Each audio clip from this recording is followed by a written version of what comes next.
So back in 2006, when we founded, it was a moment when advertisers really were beginning to rethink their strategies. You had YouTube still an indie, you had Jack Dorsey sending out his first tweet, and it was also the year when the blogosphere was just exploding. And this was really scary for brands. Suddenly you had this social web emerging, which was fractious and talkative, and people were talking back, and it was vociferous. It was unnerving.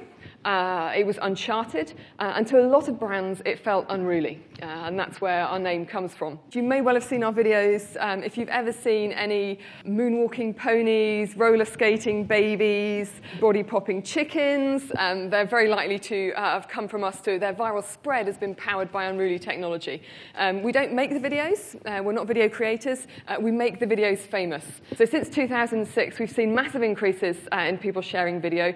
Video has become a social currency. It feeds the water cooler moment. Way back in 2006, Dove Revolution was the most shared ad with what we thought at the time was a massive 60,000 shares. Fast forward to 2013, Dove again the most shared ad of the year with Dove Real Beauty Sketches, this time millions of shares, over 100 million views. So how does this happen? It doesn't happen by magic. There's a few myths around video. One myth is that it happens really easily. This is the CEO myth, where the CEO says, I want a viral, and it shall come to pass. So we know for the most part, videos languish, they don't get seen. The other myth is that it's unpredictable. It's not something you can plan for. We know that's not true either, because we're predicting the shareability of videos in advance at Unruly using the data we've been collecting. So first of all, it's about the content. We all know content is king, but more precisely, it's about creating shareable content, content that has a real deep emotional impact on the audience. It's about the intensity of emotional response and giving people a reason to share. And when I talk about the intensity of emotional response here, it's about scoring 11 out of 10. It's about having the hairs on the back of your neck stand up. And it's that physiological response that's required to really drive sharing. And then the social motivations is also key. It's not enough for humans to feel something very intensely. We're almost compelled, it's in our social DNA, to share that feeling onwards, to discharge that feeling, pass it on. So when you've got your awesome content, fantastic, you're halfway there, then it's about having a smart distribution strategy. That starts with the player. So the video player is a real campaign catalyst, and lots of people forget this. And it means bringing in annotations, invitations to share at various points in the video. The points in the video when the viewer is most likely to want to share because they're feeling incredibly emotionally intense about what they're seeing.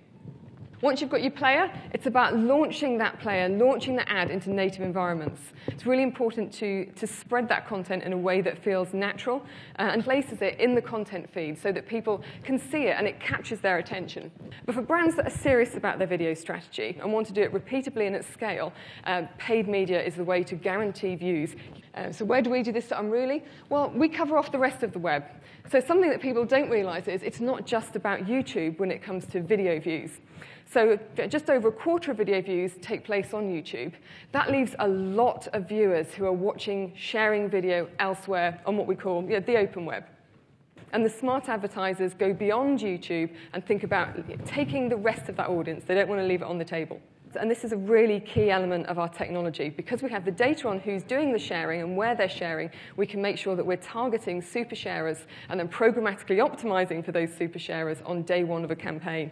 Why is day one so important? It's the most important day because social diffusion is faster than ever before. So if you look at 2012, 22% of shares occur in the first 3 days. That in itself is phenomenal. 2013, we've seen almost a doubling of that, so 42% of shares occurring in the first 3 days. So think how important it is to get that video out there, trending, everybody watching it and sharing it as soon as possible, to lift the viral peak and then slow that viral decay. And this is a huge opportunity for brands because they can drive business metrics. Well, if someone's watched a video that's been shared with them, what we find is 1 in 3 people go on to talk about that video, 1 in 4 people go on to visit the homepage, 1 in 5 people search online, and almost 1 in 10 people go on to buy that product. So peer-to-peer recommendation has massive impact on how we make our buying decisions, and video can be a real powerful part of that.